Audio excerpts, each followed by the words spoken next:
It's up to him. He gave me that opportunity to fight him. It's only right that if that's what he want to do, I'll give it back to him. Outside of him, I was looking. Well, the latest is, we signed and contracted to do a rematch, and that's what it is right now. Do you know when it's going to be, when we can hear? I don't got no date right now, but I know that's the next fight. The rematch between Terence Crawford and Errol Spence Jr. has become one of the most anticipated events in boxing, especially following their explosive first meeting in 2023.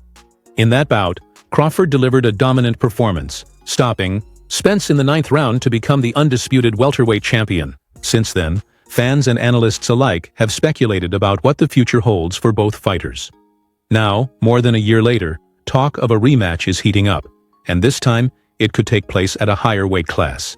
Tensions boiled over, recently when the two nearly came to blows during a face-to-face encounter, adding even more fuel to the fire.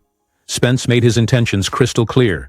He wants revenge. And with emotions running high, the stage is set for what could be an even more dramatic second chapter in their rivalry. It's in the contract, so it's not if I'm open to it or not. It's, what's in the contract. And Errol gave me an opportunity and a shot at becoming the first male boxer, undisputed, in any division in the 4-belt era. And I honor, that. And if he was to come to me or activate. The first fight delivered everything fans had hoped for, and then some. Terence Crawford, entering as the underdog, showcased exactly why he's considered one of the top pound-for-pound fighters in the world. Errol Spence Jr., known for his relentless pressure and grit, found himself overwhelmed by Crawford's sharp timing, speed, and adaptability. It wasn't just a win for Crawford, it was a statement. He cemented his status as the undisputed welterweight king and carved out his place among the all-time greats of his era. Still, even in defeat, the story didn't end there. From the moment the final bell rang, a rematch loomed. Spence, unwilling to accept the result as definitive, remained confident that he could flip the script if given another shot, and that belief kept the door wide open for Chapter 2. You gonna knock my first? Because I don't want us personally, we talking about what we want to see. I don't want to see it. Because I know what it's gonna look like. The same as it looked last time. No, you don't. Yes, I do. Errol Spence wasn't the same. What was wrong with him? He looked slow. He looked he looked sluggish.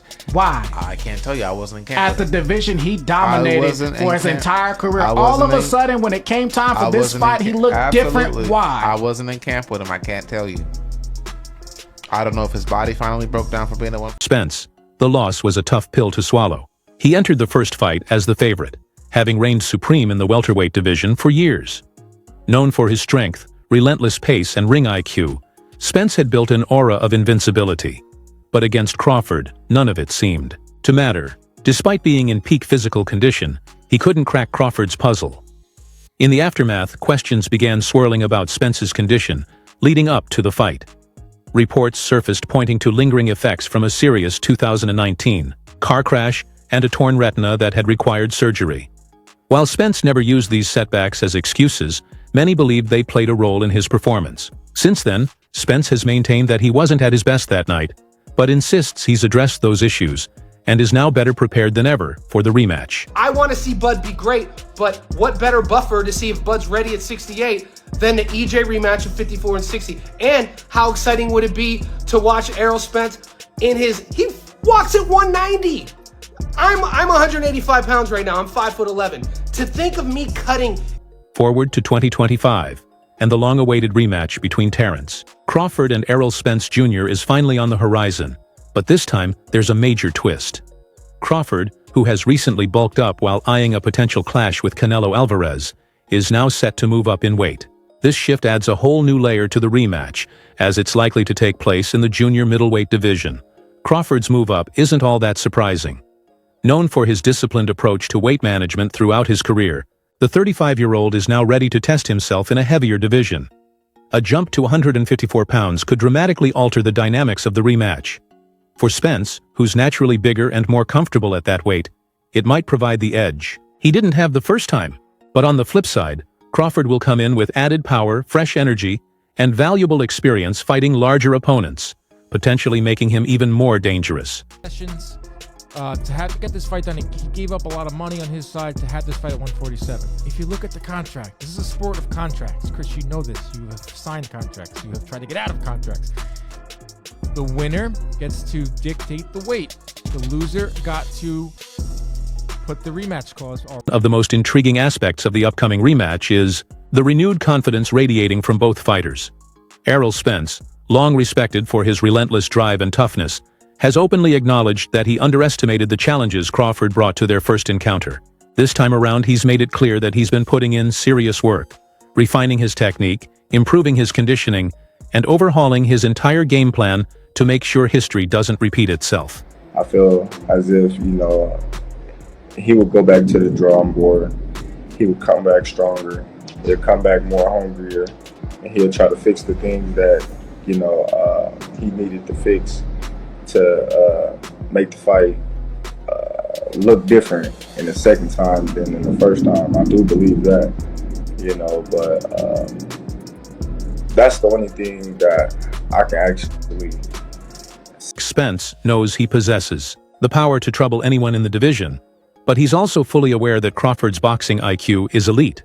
To give himself a real shot in the rematch, Spence is zeroing in on sharpening his defense and preparing to handle Crawford's precise counterpunching. His confidence is at an all-time high, and he firmly believes that if he stays disciplined and sticks to his revised game plan, he can turn the tables and come out on top this time. Spence, yo. I'm excited for this, man. It gives him a chance to heal out. Yo, in a hill, Errol Spence. Anybody. On the other hand, Crawford is no stranger to confidence. After all, he's the one who dominated the first fight and silenced the doubters. For him, the rematch isn't about proving anything to the public. It's about adding another chapter to his already historic legacy. Known for his calm demeanor in the ring and his ability to outthink opponents several moves ahead, Crawford approaches every fight with a calculated mindset. He's not one to let a win inflate his ego. He's always looking for ways to sharpen his craft. A second win over Spence would only further cement his place among boxing's all-time greats, right alongside names like Canelo. What adds intrigue this time is Crawford's move up in weight. There's always a concern that adding mass could affect his speed or fluidity. But given his disciplined training regime and his commitment to maintaining the perfect balance of strength and agility, it's hard to picture him coming in anything less than dialed in. And there are a few reasons to believe he may be even more dangerous this time around. There's a couple of reasons why Terence Crawford is doing this. Terence Crawford wants to go after Canelo or Charlo, because in reality, in his mind and in everybody else's mind, except Errol Spence and Errol Spence Jr. fans, he beat Errol Spence more than convincingly, which is, there's no need for rematches. There's also a strong chance that the rematch will play out very differently from their first encounter. Crawford's dominant win over Spence in their initial bout was built on precision, timing, and masterful control of the pace. He picked Spence apart with clean, accurate shots and dictated the tempo from start to finish. But with Crawford now bulking up in preparation for a possible fight with Canelo, the dynamics could shift dramatically. Spence, who's naturally more comfortable at higher weights like 154, may have a physical edge this time around. At junior middleweight, he carries more muscle and strength, attributes that could amplify his already formidable punching power. If Crawford brings more size to the ring, it might lead to a more physical, hard-hitting showdown, one where both fighters are looking to make a statement not just with skill, but with raw power. Immediate rematch clause? I don't know if it's gonna be at 54 or 47, but I'm sure I'm sure he's probably gonna push the weight up. But there's no gonna be no change in the decision. The performance still is gonna be the same.